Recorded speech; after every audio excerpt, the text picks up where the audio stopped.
Tai sveiki visi. Taip, Artūras mane gerai pristatė, trenerė. Aš iš tikrųjų save pristatinėju šiek tiek dar anksčiau, kas aš esu. Tai aš save pristatinėju pirmiausia nuo sportininkės. Tai mano sportininkės karjera prasidėjo 10 metų karate būrelyje ir viskas ėjo tik tolyn. Tai nuo 18 metų pradėjau treniruoti būtent karate sporto šaką, pati esu Lietuvos rinktinės narė iki dabar. Ir viskas, kas buvo su sportu, man patiko, kas su sveika gyvensena man patiko.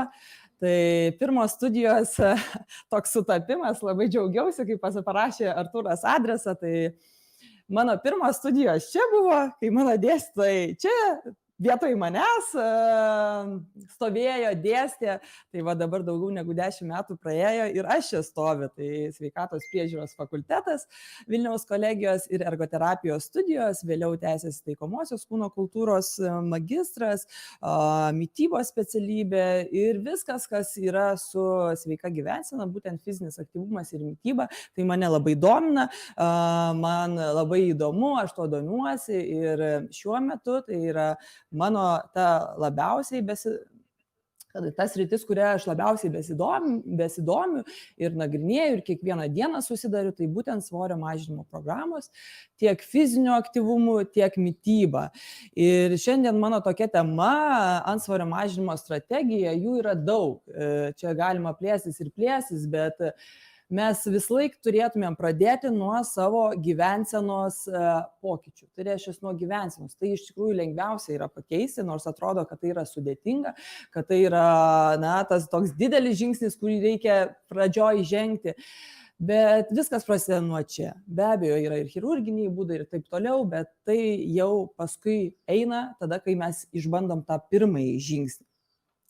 Tai kokios tos yra strategijos? Tai pirmiausia, mes turim žinoti, kad daugelis žmonių, daug labai žmonių ir jų tik tai daugėja, turinčių antsvorį ir sergančių nutukimu. Ir kas labiausiai neramina, kad tai nėra ne tik suaugę žmonės, yra ir vaikai, ir vaikų turinčių tokias problemas, tokius susirgimus, tik tai daugėja. Daugėja dėl įvairių priežasčių, be abejo, socialiniai tinklai, kompiuteriai, mažiau aktyvūs tie mūsų vaikai, daugiau yra pasirinkimo maiste, tas maistas vis laik yra prieinamas, nesveikas maistas, mes jo negalim iš tikrųjų taip vadinti, nesveikas maistas, bet tas daug kalorijų turintis skanus maistas ir turintis mažai naudos, tai va, tas maistas yra labai lengvai prieinamas, jis yra nebrangus. Tai reiškia, pigesnis negu nusipirkti salotų. Ir tų vaikų turinčių tokių sutrikimų tik tai daugėja.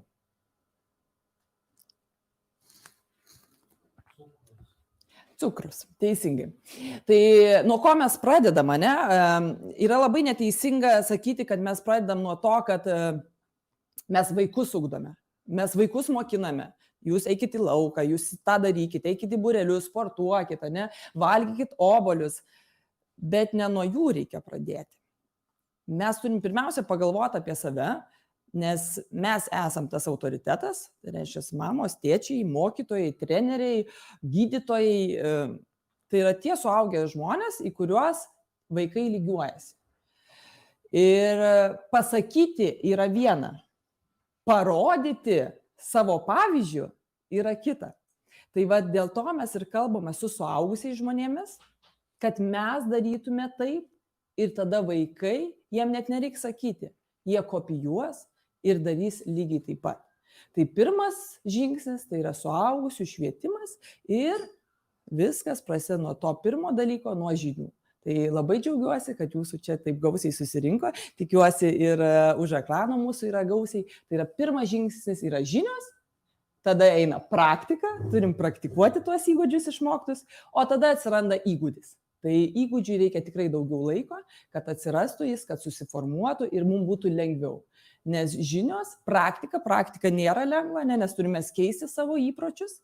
Bet paskui, kai atsiranda įgūdis, kai tampa tai gyvenimo būdu, viskas pasidaro šiek tiek paprasčiau. Ir kokios tos pagrindinės strategijos, visą laiką mes kalbam mityba, sportas.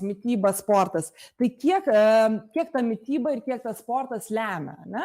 Tai vėl tokia yra ir internete sklandanti visur teorija ir vieni kitiem irgi sakom labai paprastai, 80% sveikos mitybos ir 20% sporto lemia mūsų sveiką svorį. Tai reiškia, kad kūno masės indeksas būtų tarp 18,5 ir 25.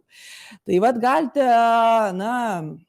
docento daktaro Ramučio Kairaičio irgi paskaita, neseniai klausiau, labai gražiai buvo suformuluota ir man labai patiko, kad kova su antsvoriu didinant tik fizinį aktyvumą, tai reiškia be dietos, be mitybos korekcijos, tai yra blogas pasirinkimas, nes tokia kova negali būti laimėta.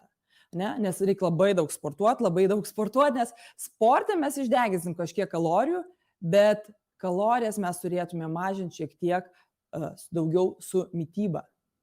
Kova su antsvoriu tik dietos pagalba, be fizinio aktyvumo. Geresnis pasirinkimas, bet šiuo atveju antsvoris po kurio laiko atsistato. Tai reiškia, mes nesportuojant, vėl tas sportavimas, vėl papasakosiu, kas tas sportavimas, ne, čia kartais labai atrodo, kad čia turiu eiti į salę ir labai prakaituoti.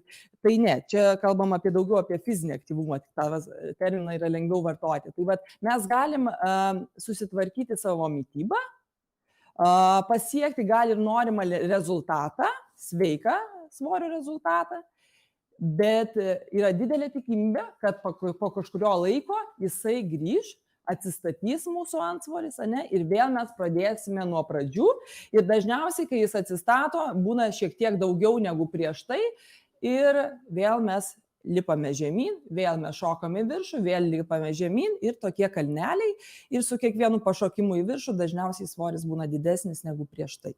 Tai irgi nėra pasirinkimas. O kova su antsvoriu, dieta plus fizinis aktyvumas, tai reiškia mityba ir fizinis aktyvumas, yra geriausias kelias ilgalaikiam antsvorio sumažinimui ir sveikatos stiprinimui. Tai reiškia, du šitus dalykus sujungus, dvi pusėlės sulipdžius, mes gausime tą patį geriausią variantą, kai mums bus lengviau pasiekti norimo rezultato ir tas rezultatas bus didesnė tikimybė, kad jisai bus ilgalaikis. Taip, klausimai.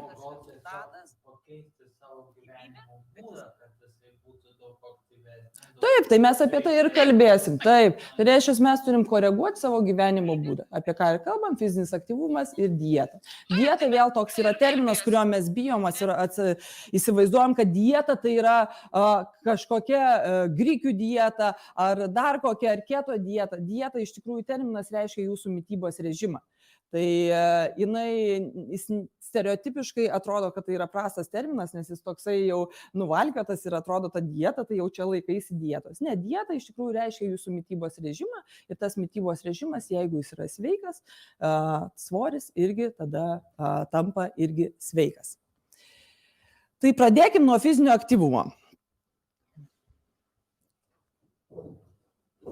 Kadangi esu sportininkė ir trenerė, atrodo, apie fizinį aktyvumą turėčiau daug kalbėti, bet iš tikrųjų šiandien dalis mano fizinio aktyvumo bus šiek tiek mažesnė negu mitybos, nes kodėl, dar kartą sakau, nes mityba iš tikrųjų daugiau lemia negu fizinis aktyvumas, su fiziniu aktyvumu yra šiek tiek paprasčiau.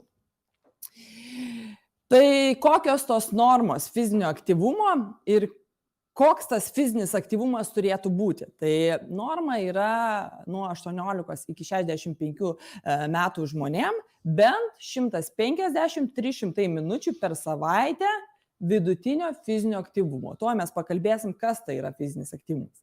Jeigu jūs aukštesnį renkatės fizinį aktyvumą, tai aišku laikas irgi mažėja. Bet noriu pasakyti, kad tas fizinis aktyvumas vidutinio ir aukšto fizinio aktyvumo, tos treniruotės arba užsiėmimai, arba kai mes pavadinsim mane, tai nereiškia, kad aš visą dieną sėdžiu, nueinu, kiek čia gaunas, 3 maždaug treniruotės, sakykim, per savaitę po 60 minučių ir man to užtenka. Ne, čia kalbame apie tą vidutinį ir aukštą fizinį aktyvumą, bet nepamirškime kasdienės fizinės veiklos. Ir labai gražiai pradžioje Artūras pasakė, gal geriau nevažiuoti 5 minutės automobiliu, o išlipti ir nueiti. Tai va tas bendras kasdienis fizinis aktyvumas, kai mes siurbiam, šluojam, daržus ravim, su vaikais bėgiojam, tai jisai dar yra papildomas rodiklis ir tas bendras fizinis aktyvumas, ne kiekvienos dienos, kasdienis, turėtų jau mes visi daugelis turim tuos ir laikrodukus, ir telefonus, turėtų būti apie 10 000 žingsnių, apie ką dabar dažnai kas kalba, tai 10 000 žingsnių ir plus tos 3 aktyvesnės treniruotės arba užsiėmimai fiziniai, kad mes susirinktumėm tą bagažą. Jeigu kalbėsim apie jaunesnius žmonės, apie vaikus, tai jiems tas kiekis dar išauga. Bet čia mes kalbam apie suaugusius, tai va tokia yra norma. Ir kaip atpažinti, kas yra tas vidutinio intensyvumo fizinė veikla arba aukšto intensyvumo. Nu, tai va, tokie apibrėžimai yra pateikti, kad vidutinio intensyvumo fizinės veiklos metu suaugusieji sušyla, pradeda prakaituoti, kvėpavimas tampa greitesnis bei gilesnis, padidėja širdies susitraukimo dažnis. Ir kas tai galėtų būti? Tai greitas ėjimas. Negreitas bėgimas. Tai reiškia, nėra, kad mes sprintą bėgam, važiavimas dviračių, darbas sode, riedučiai, paspirtukas, šiaurietiškos lazos. Tai yra vidutinis fizinis aktyvumas. Tai jeigu mes įsivaizduojam, kad mes čia turėjom nueiti treniruoti ir ten prakaitą braukti, tai ne, mes galim ir pasirinkti tokius dalykus, kaip darbas sode, pažaidimas tinklinio, kas gali, šiaurietiškas ėjimas, lazos, visiems tinka, kalbant ir apie antsvorį turinčius žmonės. Tai čia yra vidutinis. Jeigu mes neturim laiko, šiais laikais mes esam skubantys ir turim fizinių pajėgumų eiti į aukštesnio intensyvumo treniruotės, tai tą laiką mes galim net ir sutrumpinti. Ir kas yra didelis intensyvumas, tai didelio intensyvumo fizinės veiklos metu suaugusiųjų prakaitavimas tampa intensyvus, pasidaro sunku kvėpuoti, padidėja širdies susitraukimo dažnis, tampa sunku kalbėtis. Tai reiškia, pulsas aukščiau užkyla ir kas tai gali būti? Sportiniai žaidimai, futbolas, krepšinis, lauko tenisas, intensyvus irklavimas, plaukimas, kovos menai ir taip toliau. Tai jeigu jau mes norim eiti į aukštą intensyvumą, net ir laiko intervalas sutrumpėja. Viskas, apie fizinį aktyvumą daugiau ir kalbėti nereikia.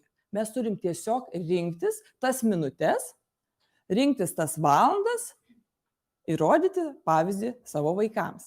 Bet viskas priklauso labai individualiai, viskas priklauso nuo jūsų. Ir man kartais sunku net girdėti, nes aš esu tokia mylinti sportą, aš galiu be daug gyvenime ko atsisakyti, tik ne sportas. Sportas yra labai aukštai mano prioritetų sąraše. Tai kai žmonės sako, oi, aš nuėjau ir man nepatiko. Oi, aš pabandžiau ir man nepatiko. Ne viskas ir man patinka. Ne visos treniruotės ir man patinka. Tai va čia yra mūsų žmonių toks neigiamas dalykas, kad mes pabandom ir viskas, stop, užsibrėžiam liniją, mes nieko daugiau nedarysim, nes man nepatiko. Bet ar jūs nuėjo ten, ar jūs pabandė su kitu treneriu, gal asmeninė treniruotė, gal grupinė treniruotė, gal intensyvesnė, gal neintensyvesnė, gal plaukimas. Reiškia, tiek daug variantų ir svarbu atrasti tas, kas jums patinka, nes per prievartą sportuoti, tai čia ne tas pats. Bet kai jūs atrasite savo tinkamą vietą, savo tinkamą trenerį, savo tinkamą aplinką, tikrai pamilsite tą sportą. Ir daugelis dabar klientų pas mane ateina tai yra suaugę žmonės, kurie niekada nesportavo. Ir sakė, man čia kirtis, man čia nepatinka. Bet jeigu tu suformuoji tą grupę ar individualią treniruotę, ar su žmogum kalbi kaip su lygiaverčiu, tai tam žmogui pasidaro smagu. Ir jis, kai pamato tuos rezultatus, ir kai jie pamato, kad jam darosi geriau, jis turi energijos, daugiau nuotaika yra geresnė, emocija, čia ne tik apie svorį mes kalbame apie visus dar vidinius dalykus. Tai žmonės tikrai pradeda sportuoti ir net niekada neįsivaizdavo, kad jie gali sportuoti ir tikrai pamilsta tą sportą. Tai vat nuo to pradėkim, kad reikia tiesiog bandyti ir ieškoti. Taip, klausimas. Taip, be abejo. Ant tatamio juda kovotojai, tai tatamis skirtas kovos menams, tai taip, aš esu karatistė, ant tatamio, kai mes užlipam, judam, darom smūgius, tai be abejo, tai yra sportas ir tai yra aukšto intensyvumo sportas, jeigu mes kalbam apie kovos menus. Taip, turiu juodą diržą, turiu trečią juodą diržą, esu daugkartinė Lietuvos Shotokan karate čempionė, Europos ir pasaulio čempionatų prizininkė, bet šiais metais išeinu į veteranų kategoriją, man sueina 35 metai, tai dalyvausiu varžybose, bet jau ne su tais jaunuoliais, būsiu jau kaip veteranė. Taip sporte pas mus yra. Turiu 3 vaikučius, mažiausiam yra 8 mėnesiai, bet visą laiką tuo metu, net ir nėštumo, aš sportavau ir labai džiaugiuosi, nes jaučiuosi labai gerai, net ir tokiam įtemptam, sakykime, savo gyvenimo laikotarpį. Tai va, tai su sportu mes tiek, su fiziniu aktyvumu. Tai reiškia, renkam minutės, skaičiuojamės, atrandam, kas mums patinka ir tikrai ta fizinė veikla taps mums gyvenimo būdu. Ir dabar šiek tiek plačiau apie mitybą. Vėl mitybos rekomendacijų yra labai daug, dėl to kartais žmonės net ir pasimeta, tai čia tie kiaušiniai gerai, ar čia tie kiaušiniai blogai. Tai čia valgyti tuos kiaušinius ar nevalgyti, ne? Tai va tos dažniausiai trūksta, mes žinių turim visi, bet tos apibendrintos informacijos kartais labai trūksta ir aš šiandien pabandysiu labai paprastus dalykus pasakyti, ne, nuo ko mes galėtumėm pradėti. Tai pirma taisyklė, mes jau visi suprantam, kaip gerai klausytojas pasakė, cukrus, venkite cukrų. Venkite greitai pagaminamo maisto, ar tai būtų greitieji restoranai, ar tai būtų sumuštiniai, ar tai degalinės maistas yra.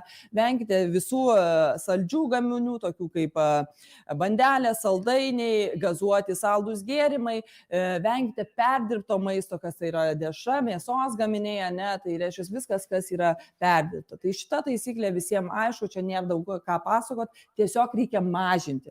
Vėl, jeigu mes pradedam kalbėti apie mitybą, tai įsivaizduojat, kad viskas nuo rytojaus, kaip brūkšniu nubraukta, aš jau negaliu nieko net nepasižiūrėti, negaliu net pasižiūrėti nei į čipsus, nei ten į Coca-Colą, nieko. Ne, taip nėra. Ir aš labai gražiai išskiriu, mes kartais girdim tuos terminus sveikas ir nesveikas maistas. Tai iš tikrųjų jie nėra teisingi, nes labai juos sunku suskirstyti. Teisingiau yra, aš visą laiką savo klientams sakau, švenčių maistas ir kasdienis maistas. Tai ką reiškia švenčių ir kasdienis maistas? Tai kasdienis maistas yra tas, kuris duoda mūsų organizmui vertės. Ne, tai reiškia neapdirtas, geriausiai jeigu perkat, ne kotletą pirkti, o šviežią kumpį susimalt, pasidaryti iš jo kotletą. Ne? Viskas tas pats, šiek tiek ilgiau užtruksim, bet žinosim, ką valgome. Ne?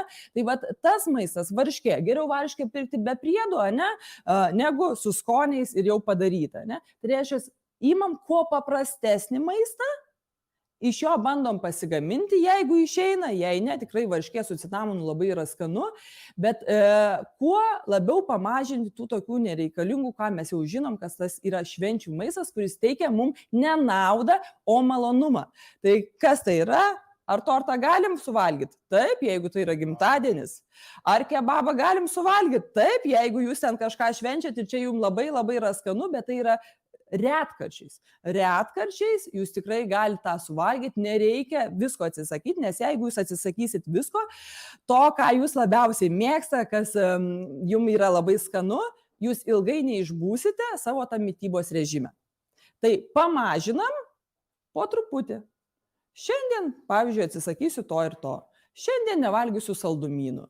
Ne, rytoj dar ten pridėsiu liesos mėsos ar žuvies, ne, pakeisiu riebę varškę į liesą varškę. Tai reiškia, mažais žingsneliais mes keičiam savo mitybos įpročius, bet ne taip, nuo rytojaus stop.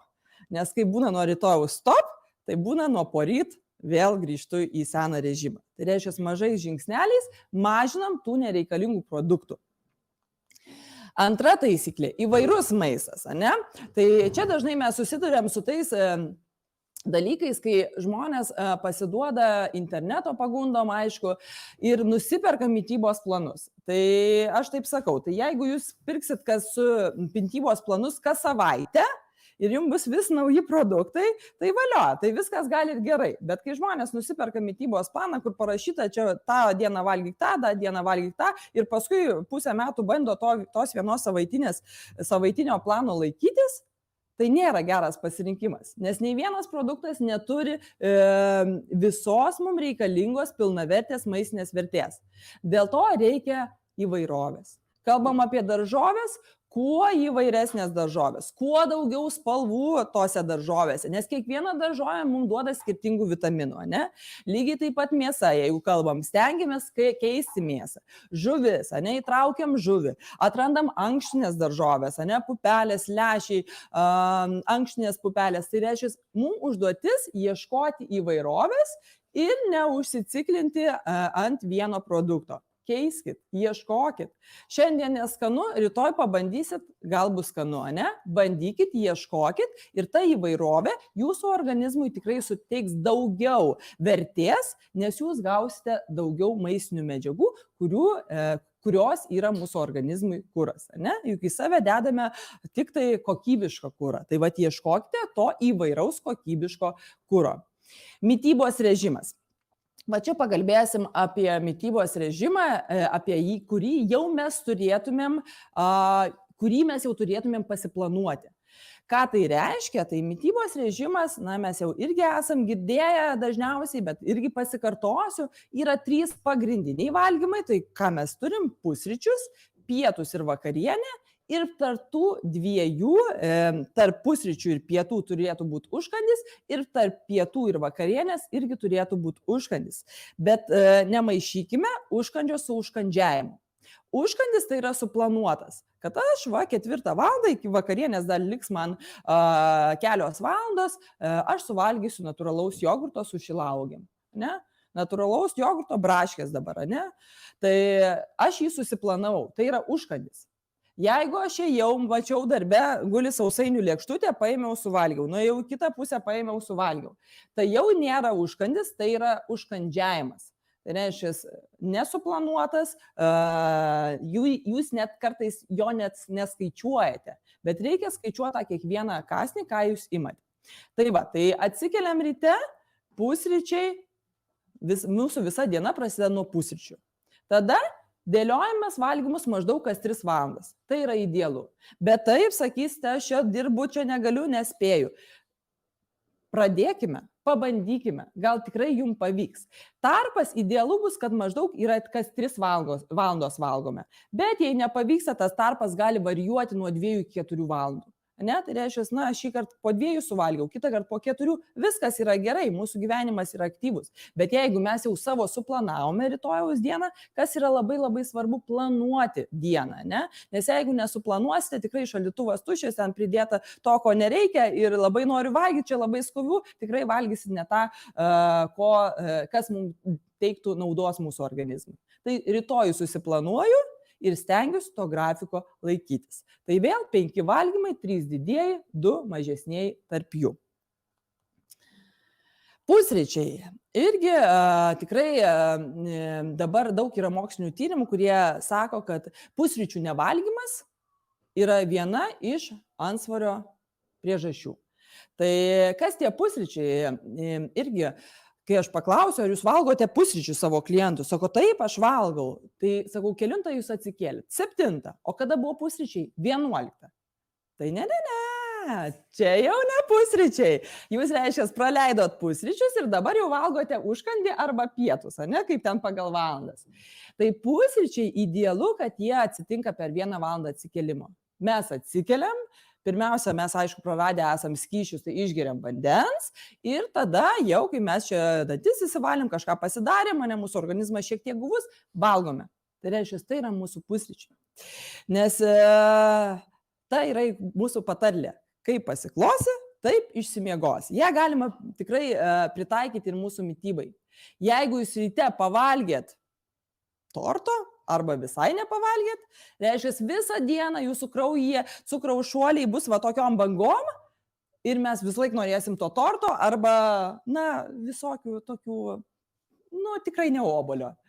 Tai va, kaip jūs pradedat tą dieną, kokį jūs kurą įpilat į save, į savo kūną, taip jums tikrai bus lengviau visą dieną laikytis to mitybos savo režimo. Tai vat nuo pusryčių, ką mes galim pradėti, pradėkim nuo pusryčių, pasižiūrim, ką ten valgom, ne? Dar viena taisyklė, 5. Vanduo. Va turim, atsigeriam būtinai vandens, ypač dabar, kai karštos dienos, tai tikrai tas vanduo jau geras, nes žiemą, sako, man nesigeriamas, nesinori, aš čia troškulio nejaučiu. Nu jau dabar jau negali pasiteisinti mano klientai, sakau, dabar karšta, jau tikrai turi norėtis, nors daugelis irgi sako, kad nenori. Vanduo vėl. Vanduo. Daug jau mes girdime tas vanduo. 65% iš mūsų kūno padaryta, 65% mūsų kūno sudarytas iš vandens. Ką tai reiškia? Mums vanduo yra gyvybės šaltinis. Ir aš labai paprastai pasakau. Žiūrėkit, yra pelkė, prūdas, yra upelis. Prūdas yra jūsų organizmas, jei jūs negeriat vandens, kodėl? Užsistovi vanduo, jūs ten stovi, kas ten vyksta? Nu, nereikia kalbėti, jūs įsivaizduojat, kas vyksta prūdė. Ten daug tokių, kur nesinorėtų maudytis. Taip, rūksta, galim visai ten interpretuoti, bet viskas tas pas su mūsų organizmu. Yra upelis. Ar upelį būna purvinas vanduo? Ne, viskas valosi, cirkuliuojasi, ne, drėgmė jaučiasi. Tai vėl, bet vanduo vėl primenu, kad tai yra įprotis. Nenoriu, nesigeria, bet troškulys. Jeigu jūs pajaučiat troškulį, vadinasi, jūsų organizme jau apie litro vandens trūksta. Tai reiškia, jūs negalite laukti to momento, kada jūs jausite troškulį. Jūs visą laiką turite prie savęs, va gertuvė prie manęs, aš ir jį gurkšnoju, prisimenu gurkšnoju, nesvarbu, noriu, nenoriu. Dėl to, kad aš turiu susirinkti vandens kiekį. Koks tas vandens kiekis yra, maždaug galim pasiskaičiuoti 30 ml vienam kūno kilogramui. Tai jeigu šiandien mes sveriame 100, tai mums reiktų apie 3 litrus. Ir čia yra bazinė, nes jeigu dar sportuojame, dar daugiau. Jei einam į pirtį, dar daugiau. Karšta diena, dar daugiau. Bet maždaug ta bent jau bazinė norma 30 ml vienam kūno savo kilogramui, tikrai kiekvienas galite pasiskaičiuoti ir pradėti gerti. Aha, skaičiuojat? Taip? Gerai, pasiskaičiuokit. Tai va, tai tikrai tą vandenį. Ir kitas dalykas, irgi kai ateina žmonės jau su tuo tikslu, kad mažinti svorį, pakeisti savo gyvenimą, ir aš jiem pradedu, sako, nuo ko pradėti. Nu, aš šiandien, aišku, daug kalbėjau, nuo ko galima pradėti, bet aš parodau visą laiką, pas mus sporto klube yra ir virtuvėlė, kur mes konsultuojame klientus, ir ten yra kranas.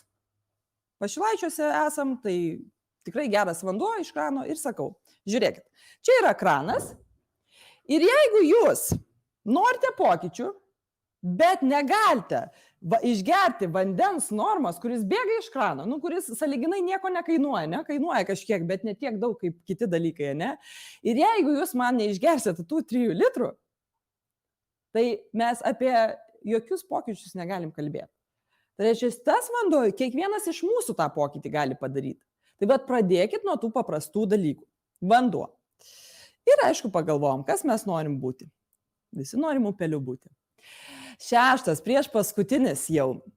Rinkitės liesą mėsą ir liesus pieno produktus. Tikrai sklando visokių įvairių mitų, kad, jau liesa varškė, ten jau netikra varškė. Arba liesas jogurtas, ten netikras jogurtas ir taip toliau. Tai ne. Nei vienas dietologas nerekomenduos riebių produktų. Kodėl? Dėl to, kad riebiuose tiek mėsos, tiek pieno produktuose yra tie blogieji sotieji riebalai, kurie, jeigu mes jau kalbėsim apie ligas, tai kemša mūsų kraujagyslės, o užsikimšus kraujagyslės daug dalykų negerų gali atsitikti. Tai rinkitės liesesnį maistą. Tai kas tai gali būti, jeigu mes kalbam apie mėsą? Tai vištienos krūtinėlė, jau čia visi sako dažniausiai, tai kiek čia galima tos vištienos krūtinėlės? Ne, bet jūs galite valgyti ir šlaunelių mėsą, vištienos, tik nevalgykit odelių, nes odelė yra grynas riebalas, jos nereikia, labai skanu, žinau, trašku, bet, galim kartais ir ją nuimti, Tada kiaulienos nugarinė, sako, raudonos mėsos reikia vengti, taip, jeigu jinai riebi, bet jeigu tai yra kiaulienos nugarinis, kumpis, tikrai viskas su juo yra gerai, nes ten nėra tų blogųjų riebalų. Jautiena. Jautienos riebios dažniausiai ir nebūna, parduotuvės jau būna jau tik tai ta geroji jau dalis jautienos, Kas mėgsta medžiotojai žvėrieną? Žvėrienos irgi nieks nevalgo riebios, ima tas dalis, kurios yra liesus. Kas turi naminius ar perka kiškius, triušius, tuos gyvūnėlius irgi valgo, aš nevalgau, bet irgi. Tai va, kiek pasirinkimo. O jeigu mes dar kalbėsim, kad čia galim padaryti šašlyką, čia kepsnelius, čia padaryti troškinį, vėl tų variantų daug daug tų variantų atsiranda, nes kai sako, tai čia man vištos krūtinėlę dabar reiks valgyti. Ne, nebūtinai. Ir tik tai reikia fantazijos, ne? Tai va, o pieno produktai, tai vėl kalbame dažniausiai apie varškę, tai varškę geriau rinktis liesą ir aišku geriau be skonio, ne? Tai va, liesi mėsos ir pieno produktai. Ir daržovės. Kam reikalingos tos daržovės? Daržovėse yra skaidulos arba ląsteliena, kitaip vadinama, ne? Ir jų dažnas iš mūsų nesusirenka tos skaidulų normos. Seniau jinai būdavo 25 gramai, tai būdavo apie tas pusę kilogramo daržovių reikdavo suvalgyti per dieną. Tai dabar moterim apie 35, vyrum 40 gramų, tai dar didėja. Kodėl? Tai jeigu jums pučia pilvą, jeigu kietėja viduriai, jeigu čia kažkoks sunkumas, patikėkit manim, jums trūksta skaidulų plus vandens. Ne? Tai va daržovės. Ne? Kai metam svorį, apie vaisius vėl galim čia diskutuoti, jų šiek tiek reikia mažiau valgyti, nes jie turi cukraus, bet tikrai jų nereikia atsisakyti. Ne? Bet apie daržovės mes turim pagalvoti visi.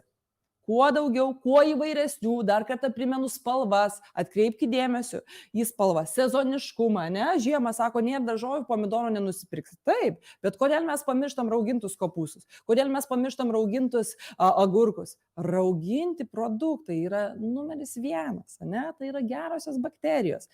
Tai va tas sezoniškumas ir vėl ta fantazija tiesiog pasižiūrėti, paieškoti, ką mes galim surasti.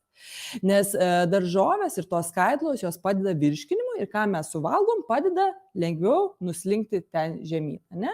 O jeigu viskas užsistovi, aišku, tas sunkumas, medžiagų apykaita lėtėja, viduriai kietėja, su svorio mažinimu strategija vėl mums yra labai labai sunku kalbėti.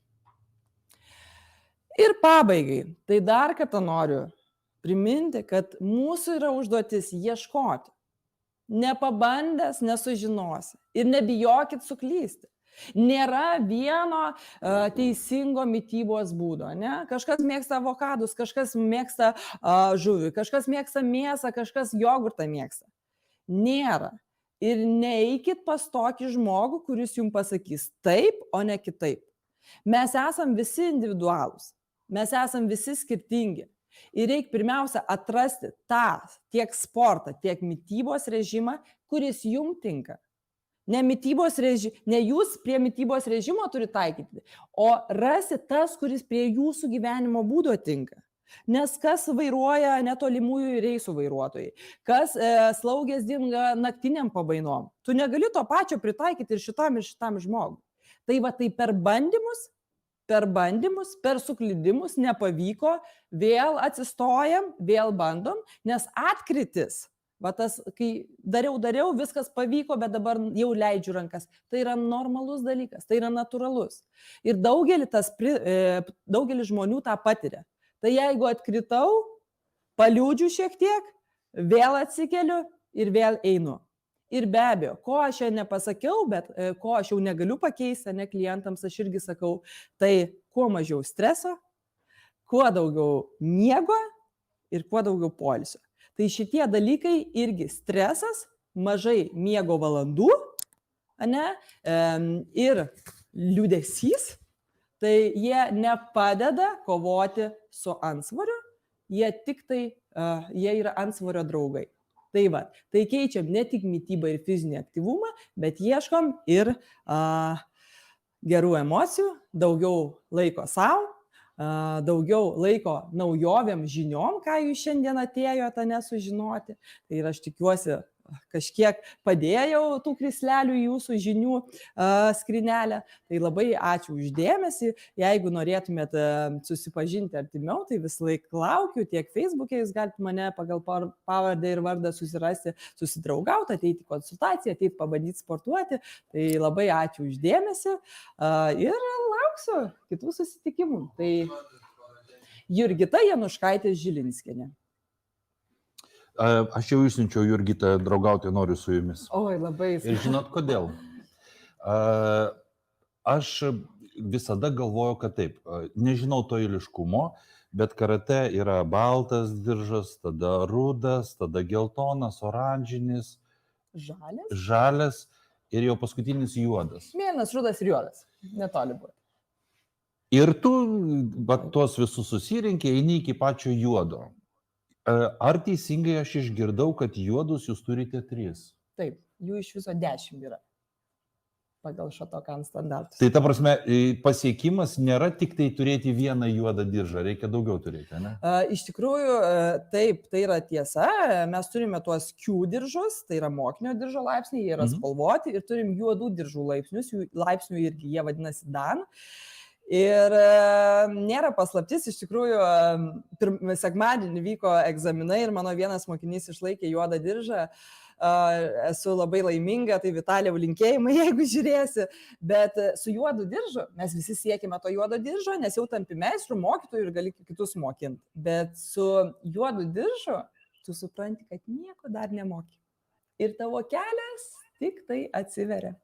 Tai va, tai tų juodų iš tikrųjų mes galim siekti ir siekti, bet žinios jų niekada nebus užtektinai. Tai supratau, žodžiu, iš pradžių siekis yra juodo. Taip. Ir jau galvoju, kad kai jau juodą turėsiu, tai aš jau būsiu jau viskas, galėsiu jau vis meistras, ne? O kai jau pagauni pirmą juodą, supranti, kad dar tik tai pradžia. Kad dar tik tai pradžia. Ir kai reikia mokinti pradėti kitus, tai vėl turi pats išmokti tuos senus dalykus nuo pradžių, nes vėl kitaip pasižiūri iš kito šono. Supratau. Jurgita, turim, nežinau, čia toks kaip komentaras, klausimas, bet man daugiau panašu, kad klausimas. Iš jūsų prezentacijos viena klausytoja klausė, ką reiškia greitesnis prakaitavimas, kokio pulso ribos, ar norite pasakyti, kad minučių rinkimas įtakoja sveikatą? Taip. Ar galit patikslinti, kas yra prakaitavimas greitesnis, pulso ribos ir minučių rinkimo? Taip, su tuo prakaitavimu tai vėl, čia yra toks apibrėžimas, yra standartas, bet vėl mes galim kalbėti apie individualias savybės ir vienas daugiau prakaituos, kitas mažiau. Tai jeigu mes turim pulsometrą, tai reiškia, sekame savo pulsą, tai vidutinis intensyvumas maždaug yra iki 140 kartų tvinksnių per minutę. Tai reiškia, kada mes galim susikalbėti, ne? Tai reiškia, sportuojame, bėgame, ir mes kalbame, o nedūsaudami. Tai va, iki 140. Virš 140 jau yra aukštesnis fizinis aktyvumas, tada aišku ir tas prakaitas turėtų būti, nors yra žmonių, kurie visai neprakaituoja, nes negeria vandens. Tai va, tai virš 140 jau tas atsiranda uždusimas ir jau skaitosi tas aukštas fizinis aktyvumas. O minučių rinkimas, taip, minučių. Aš esu iš tų žmonių, kuris pasakys taip. Minutės yra labai geras dalykas, nes tai yra pamatuojamas dalykas.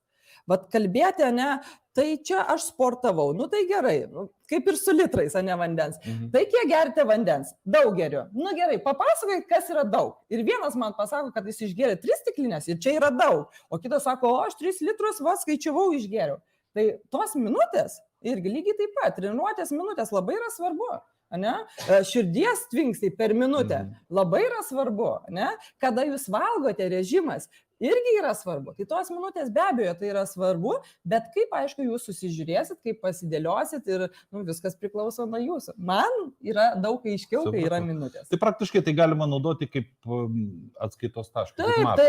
Taip, tai yra kiekis, ne? Kiekis. O paskui ateina, nes lygiai taip pat per treniruotę 60 minučių, tai jūs jeigu pradėsit sportuoti, jūs padarysit vieną kiekį, ne, pratimų. Jūs padarysit, jums reiks poilsio daugiau tų minučių, nes atsigaunat lėčiau, ne? Bet po pusės metų jūs per tą 60 minučių padarysit daug daugiau. Ir manęs čia paklausė, tai Jurgita, čia kažkada bus, kada aš ateinu treniruotę, viską padarau, jokių raumenų paskui neskauda. Nesakau, taip nebus. Dėl to, kad jūs šiandien padarysit 15 pritūpimų ir jūs jausitės, o kaip kalnus nuverčiau. O po 2 mėnesių padarysit 60 ir vis tiek jums, negali sakyti, kas skaudės tuos raumenis, bet jūs jausitės pavargę, ne, ta raumuo jaus tą apkrovą. Tai be abejo, aš su minutėm sutinku.